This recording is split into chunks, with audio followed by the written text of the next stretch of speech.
common management system that's breaking down silos, encouraging departments to collaborate, identifying the critical performance metrics, setting aggressive goals and measuring progress daily, and taking corrective action when targets are not met. It empowers our frontline people to make needed improvements to systems, processes, and procedures. And for us at the Department of Housing, if we can house one more person experiencing homelessness, if we can provide one more person with disabilities and independent living opportunity, or a family or a senior citizen with one more affordable, decent, safe home, then we'll take advantage of every tool that we have at our disposal to accomplish our goals. The Arizona Management System is that tool. Well, thanks to the commitment of Cathedral Development Group to provide the best quality of life for their residents, the low-income housing tax credit program, the support from the City of Phoenix, and the partnership with ASU, our residents will enjoy quality, affordable living for many more years to come. Thank you.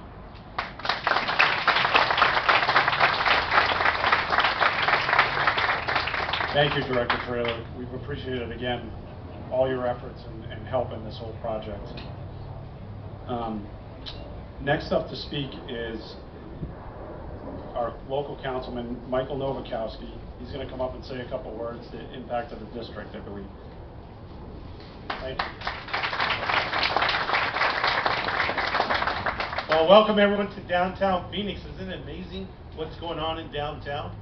And Rob, Jack, Jonathan, thank you for investing in downtown Phoenix, for believing in everything that's going on. And it's really a partnership.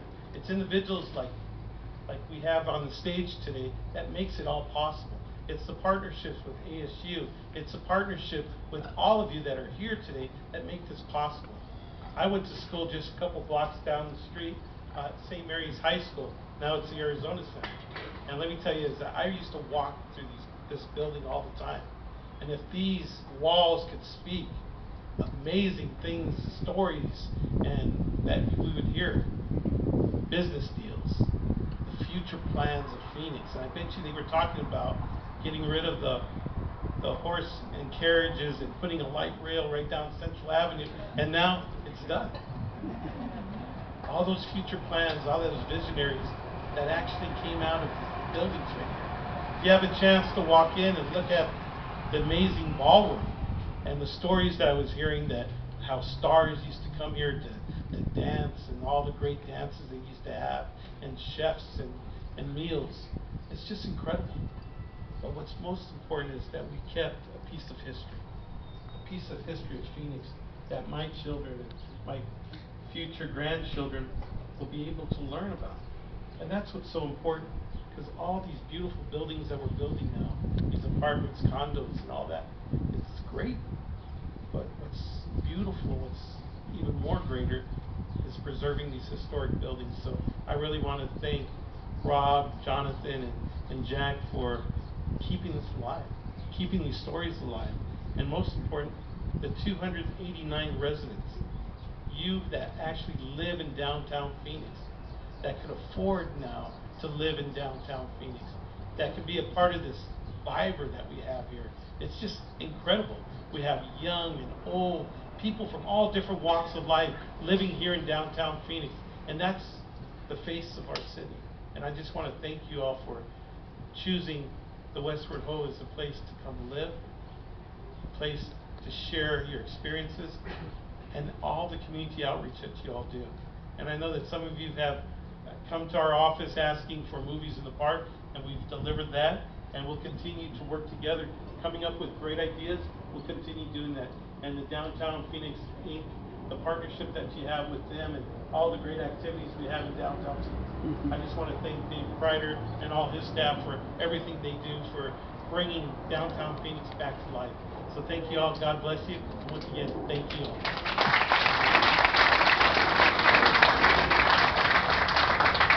We have some excess land we might want to talk to you about afterwards. I got Mike right here.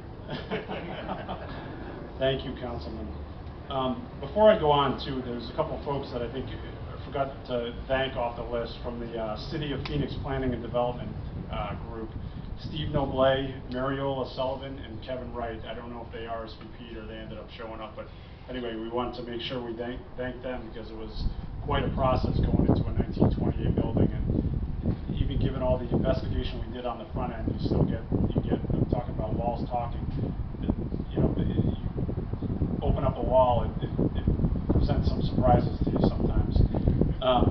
Our next speaker is my father, Jack Bentz. He's the president of Property Advisory Group, our management agent. So he's going to come up and say a couple words as well. We'll wrap it up.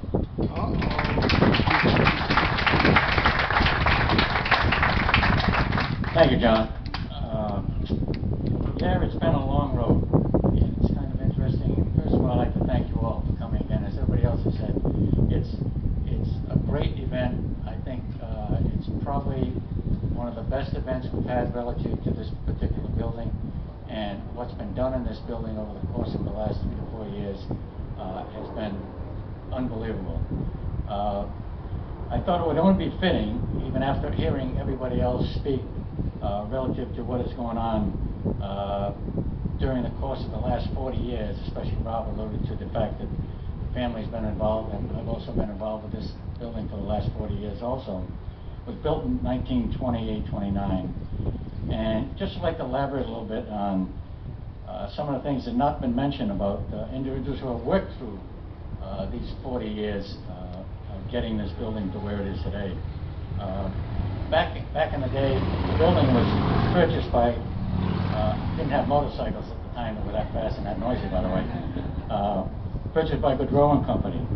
And a lot has happened, but all is history, but I will try to summarize it as briefly as I possibly can. And I've been known to talk too long at different events, and people have kind of closed their eyes and kind of went to sleep, but I'll try to keep you awake. We'll start with a person that's been mentioned a couple of times here, with David Twombly.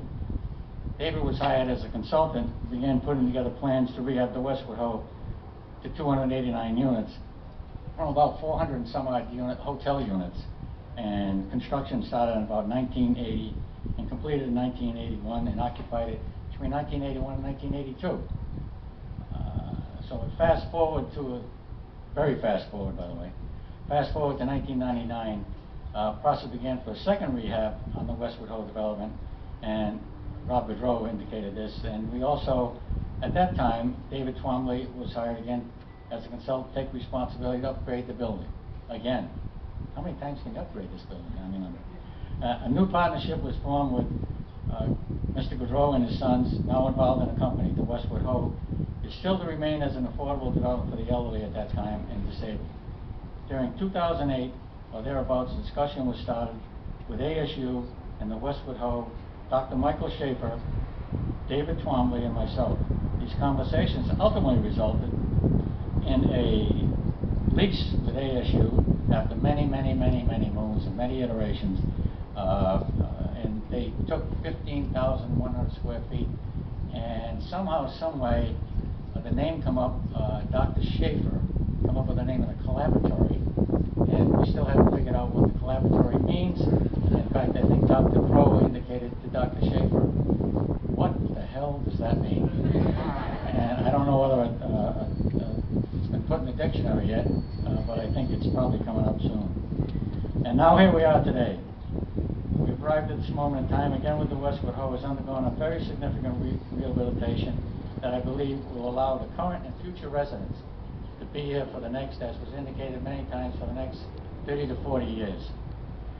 And I think, again, it was, at this time, it was Jonathon, as Rob indicated, put together the program and spent many hours. I mean, every Tuesday morning at 9 o'clock back east, and with telephones as the way they are today, and communications, it became very easy, but very difficult, all right, to put together a meeting every Tuesday at 9 o'clock from 9 to whenever we resolve the issues, as Rob Goodrow said. So anyway, with that being said, and some names have been mentioned, but from my perspective and my management perspective, I'd like to mention some of these names again.